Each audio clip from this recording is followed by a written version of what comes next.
staff? Sorry? You are a staff now. Ne, no. The flight is...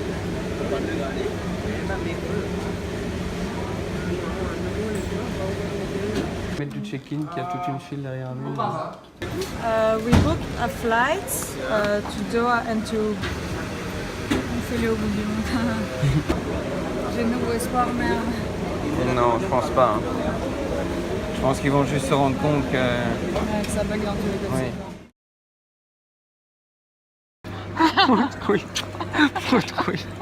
On a réussi. Mout de couille, tu sais pas encore fait, Mout. Non. Et là maintenant, ben, on a les boarding pass.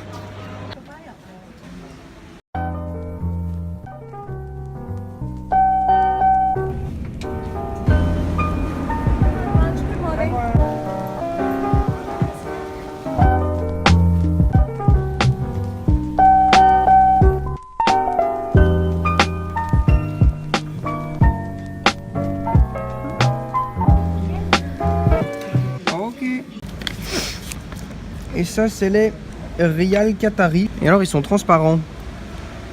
Bon, là, il y a un trou. Et à Doha, pour assurer la promotion de la ville, l'aéroport met gratuitement à disposition un tour de 2h45. Alors forcément, nous, on y a été. Et c'est là qu'on a fait la connaissance de notre guide pakistanais, qui nous a tout d'abord appris qu'au Qatar, il y a 2,6 millions d'habitants, mais 300 000 d'entre eux seulement sont les Qataris, les nationaux. Ce sont eux que l'on voit sur ces images en habits traditionnels.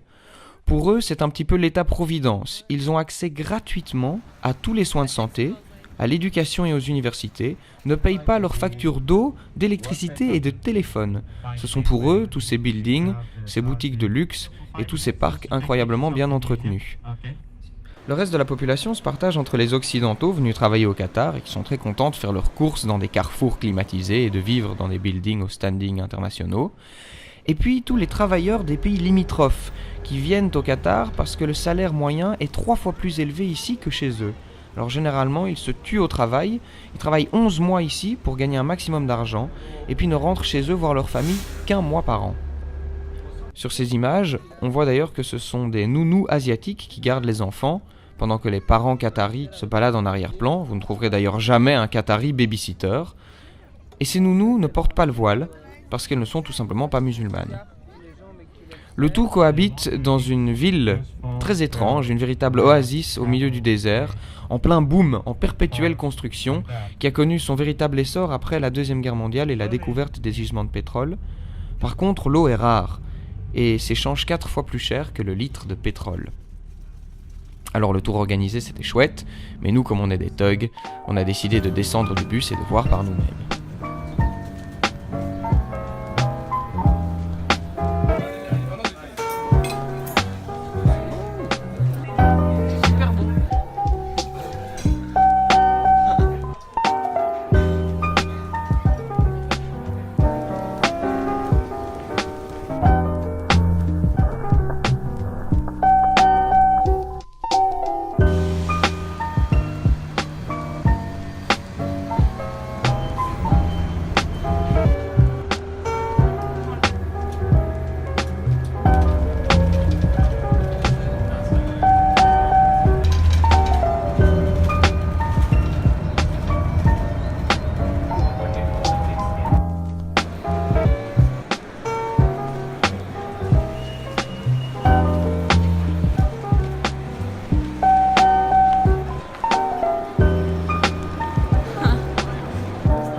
Attends.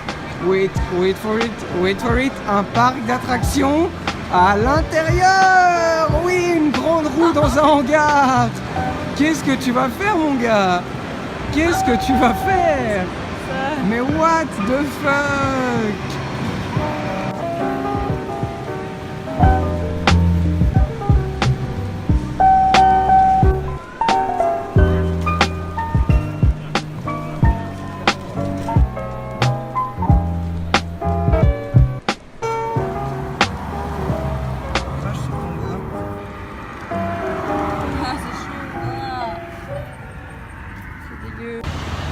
Et là on cherche l'arrêt de bus pour revenir chez nous.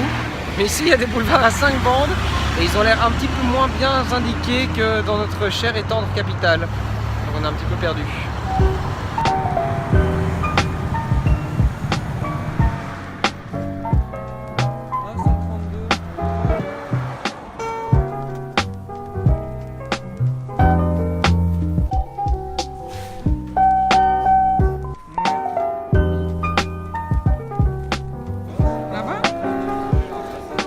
Ah, c'est ici le thé. Ah bah oui, mais c'est bien là.